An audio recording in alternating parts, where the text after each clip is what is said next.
Disclaimer: this content is intended for a mature audience only. Viewer discretion is advised. It started with silence, the kind that hums between two people who know each other too well. The rain outside traced slow rivers down the glass, and the soft glow of the lamp painted gold across her cheek. She stood by the window, her breath fogging the pane, watching the world blur in gray and amber. Behind her, he sat on the sofa, the sound of his steady breathing filling the space that used to feel like home. He called her name, not loudly, but low, like a question he already knew the answer to. There was a tired ache beneath his tone, the kind that comes from loving someone and losing them at the same time. She turned, eyes dark with thoughts she couldn't name. The air between them thickened, heavy with the memory of everything they hadn't said.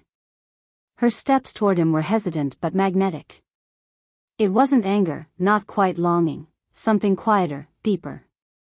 That space between affection and ache, where forgiveness hides but doesn't yet speak. When she stopped in front of him, neither of them moved. The distance was small, yet it carried the weight of years. He reached out, not to pull her close, not to claim, but to remind. His fingertips brushed the fabric of her sleeve, tracing an invisible path up her arm. The gesture was soft, reverent almost, but charged with unspoken history. She felt her breath catch, not from fear, but from recognition. The kind that shakes you because it's real. Their eyes met, hers trembling, his searching, and for a heartbeat, time stilled. Every argument, every apology, every whispered promise echoed in that pause. When he finally stood, the space between them disappeared. His touch was firm yet careful, his presence both comfort and challenge. She could feel his breath against her skin, close enough to stir the ghosts of what once burned between them. The world beyond the window disappeared, only their unfinished story remained, suspended in the quiet stormlight. And then, he whispered her name again, but this time, it wasn't a question. It was something far more dangerous. The rain kept falling, and the room held its breath, waiting for what came next. The air between them trembled with something unspoken, something that neither apology nor distance could erase. She could feel the years in her chest, the quiet ache of promises made in youth, when love felt infinite and time felt kind. Now, standing before him, she saw how the lines around his eyes told stories too, of late nights, of silence stretched too long, of wanting to say the right thing but never finding the words. He took a step closer, slow, almost careful. "You've been gone," he murmured, voice low but steady. She wanted to say she hadn't left, only drifted. That the space between them hadn't been born from anger, but from exhaustion. From trying too hard to hold something that had already begun to slip. But instead, she said nothing. Her silence was a language he had learned too well. He reached out again, brushing a loose strand of hair from her face. It was such a small gesture, yet it broke something open inside her. His touch wasn't demanding, it was remembering. The way one might trace an old photograph, not to change it, but to feel it again. "You used to hum when you cooked," he said, almost smiling. "Even when you were mad at me." She looked up at him, eyes glistening, not from tears, but from the weight of memory. "And you used to dance with me," she replied softly. "Even when there was no music." For a moment, they both laughed, quietly, like two people standing in the ashes of what once burned bright. The laughter faded, leaving behind a fragile stillness that neither dared to break. The rain softened outside, becoming a rhythmic whisper against the glass. He exhaled, shoulders easing, as if bracing himself for something he couldn't name. She noticed how his hands lingered at his sides, wanting but restrained. "I don't know when we stopped seeing each other," she said, her voice trembling between confession and defense. "Maybe we never stopped," he whispered. "Maybe we just forgot how to look." Her breath caught again, but this time it wasn't from pain, it was from recognition. The kind that stirs the hope you thought had long died. And just as she began to speak, thunder rolled softly in the distance, pulling their attention, but not their hearts, away from each other. Something was changing. And neither of them knew if it was an ending, or the beginning they had always owed each other. The thunder faded, but its echo lingered, low, distant, like the memory of something they never quite finished saying. She sat down on the edge of the sofa, her hands folded in her lap, and he stayed standing for a moment, unsure whether to move closer or give her space. That had always been their rhythm, one reaching, the other retreating, circling around truths too fragile to hold. "I kept your letters," she said finally. Her voice was quiet, but it sliced through the hum of rain. "The ones you wrote when you were away for work. I never answered them, but I read them. Over and over." He blinked, taken off guard. "I thought you threw them out." "I tried," she admitted, a soft tremor in her words. "But I couldn't. Every time I packed them up, something in me couldn't let go." He sat down beside her then, not too close, but close enough that the warmth between them felt almost electric. He looked down at his hands, the same hands that once built her bookshelves, fixed the leaky faucet, brushed her hair back when she fell asleep on the couch. They had built a life together once, quietly, like two people writing a song they didn't know how to finish. "I thought if I worked harder, made more, gave you everything you wanted," he began, then stopped. His voice cracked slightly. "But maybe all you wanted was me to stop running." Her breath caught. She looked at him, eyes softening. "You were never running from me," she said. "You were running from yourself. From the version of you that didn't know how to stay still." The clock on the wall ticked, a quiet reminder of passing time. Outside, the rain turned to mist.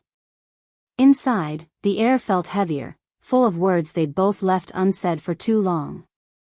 For the first time, she let herself look at him fully, not as the man he used to be, but the man sitting beside her now. Tired. Flawed. Still trying. Still hers, in a way she couldn't admit aloud. "I don't know if we can fix this," she whispered. He met her gaze, steady and unflinching. "Then let's stop trying to fix it," he said softly. "Let's just feel it." And in that fragile stillness, neither reaching nor retreating, they both finally did. The storm had passed, but the air was still charged. Something was about to break, open, not apart. The silence between them deepened, not empty, but alive. It pulsed with everything they had ever said and everything they hadn't. The rain had stopped, yet the sound of water lingered somewhere beyond the glass, dripping from branches, echoing softly in the night. She turned slightly toward him. Their knees brushed. The touch was accidental, but the spark it sent through her felt deliberate, like the universe reminding them of something forgotten. Her pulse quickened. It wasn't desire alone that filled her chest, it was something deeper, more dangerous, recognition. He exhaled slowly, his jaw tightening as if holding back words that might unravel him. "Do you ever think about that night?" he asked quietly. "The one when the power went out?" Her lips parted. She remembered, candles flickering, laughter echoing between shadows, his hand tracing idle shapes on her arm. That night, they had spoken without caution, unguarded and whole. "I think about it too often," she admitted, her voice trembling with honesty. He leaned forward, elbows on his knees, staring at the floor. "We were different then. I didn't know how fragile love could be. I thought it would always be there, like breath." She smiled faintly, but there was sorrow in it. "You still breathe," she said. "Maybe that's the point. Love doesn't leave, it just changes shape." The room felt smaller now. The distance between them had vanished without either of them moving. He turned his head, and their eyes met in that half-light, two souls standing on the edge of something both terrifying and familiar.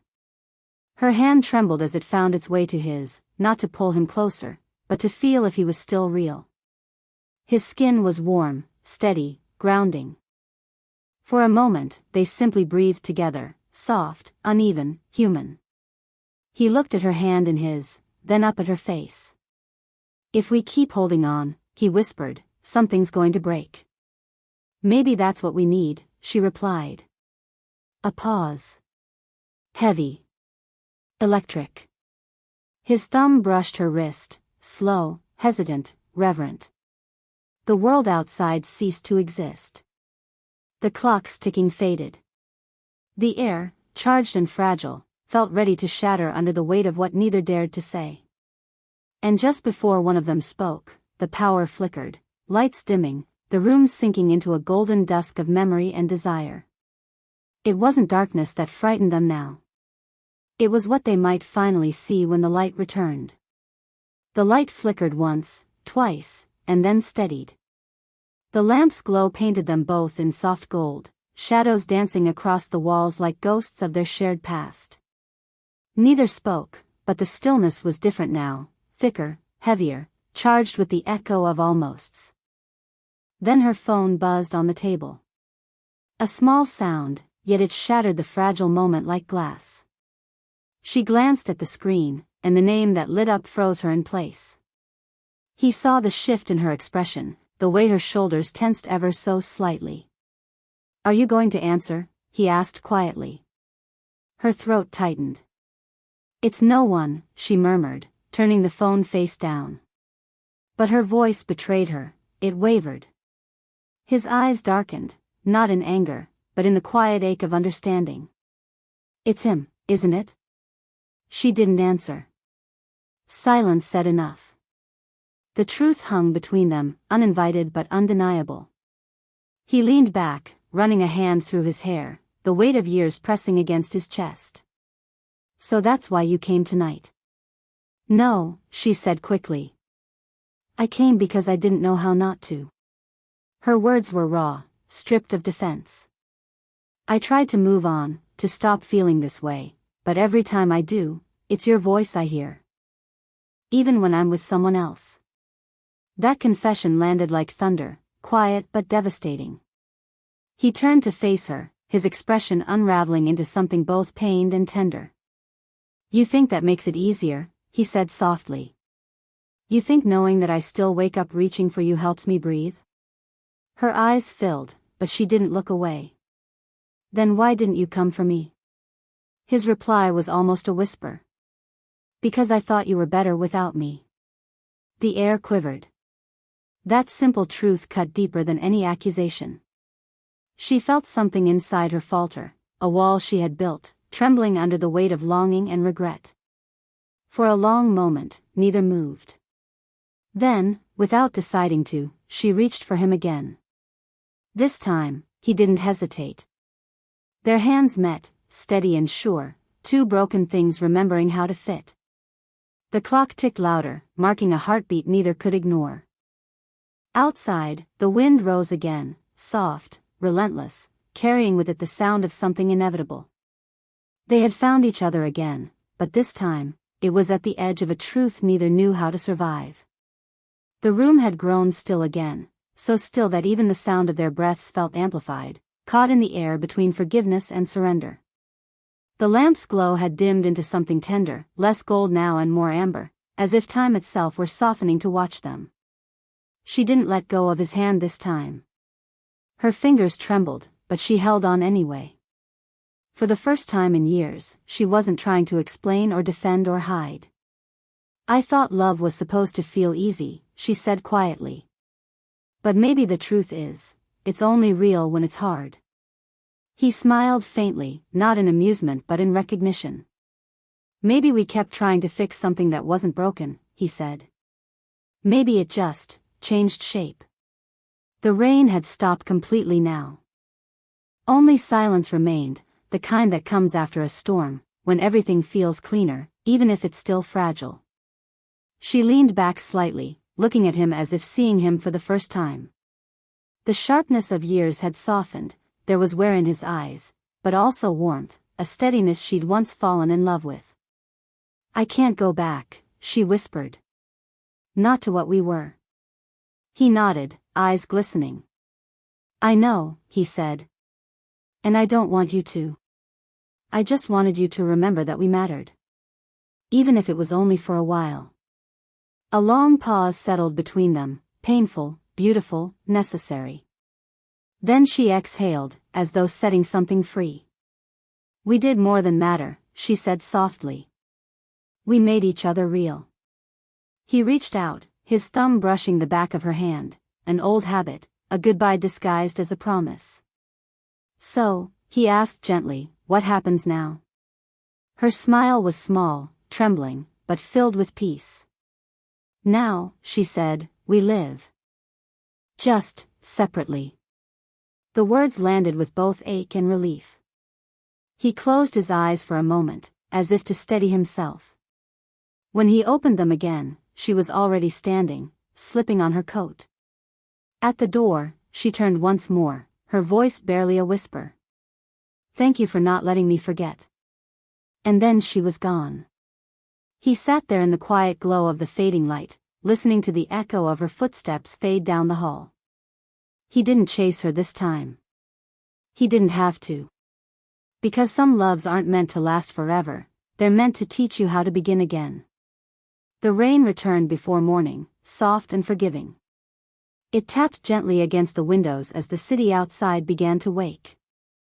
He sat in the same place she had left him, still, contemplative, but lighter somehow. The room no longer felt empty, it felt honest. The storm inside him had passed, leaving something quieter behind.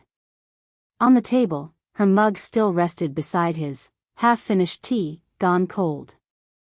He smiled faintly at the sight, that small trace of her. For once, he didn't rush to clean it up. It wasn't about moving on anymore, it was about remembering without breaking. In another part of the city, she walked along the river path, her coat drawn close against the morning chill. The world felt new, fragile, yes, but open. She thought of him, of the warmth in his eyes when he finally stopped trying to fix everything. There was something profoundly beautiful in that, two people choosing peace over possession, truth over comfort. The messages on her phone had stopped mattering. What mattered was what she had finally understood: love isn't always about staying, sometimes it's about leaving right. For both of them, the echoes of that night would remain, a quiet proof that love, when real, doesn't fade. It changes, softens, becomes memory and lesson all at once. Weeks later, he would find one of her old letters tucked inside a book on their shelf. Her handwriting, still familiar, still alive, read, "If we ever meet again, I hope it's as two people who can look at each other without the weight of what we couldn't fix." He folded the note gently, smiled through the ache, and whispered, "We already have." Outside, the first light broke through the clouds, silver and gold on the rain-soaked streets. The city stirred, unaware of the quiet miracle that had just unfolded, a love transformed, not lost. And as he watched the dawn rise, he realized something simple, something freeing: not every story ends in forever. Some end in understanding. And sometimes, that's enough.